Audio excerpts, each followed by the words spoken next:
જય માતાજી બધા મિત્રોને મિત્રો આજે તારીખ થઈ છે 6/9/2024।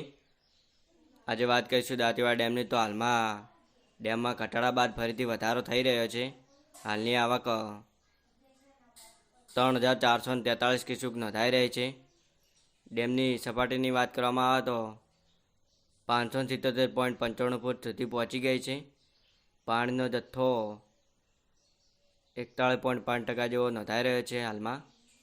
હજુ પણ ઉપરવાસમાં વરસાદ હાલમાં ચાલુ જ છે। જો વધારે વરસાદ પડે તો ડેમમાં ભારે માત્રામાં આવક આવવાની શક્યતા છે। હાલમાં 2 દિવસની હજુ પણ આગાહી કરવામાં આવી છે। જો આગાહી સાચી પડે અને વરસાદ પડે તો ડેમમાં વધારે પ્રમાણમાં આવક આવવાની શક્યતા છે। તો મિત્રો, અમારો વિડીયો ગમ્યો હોય તો વિડીયોને લાઇક શેર અને ચેનલ સબસ્ક્રાઈબ કરી દેજો, જેથી તમે પણ આવા નવા વિડીયો જોતા રહો। તો અહીંયા વિડીયો પૂર્ણ કરવામાં આવે છે।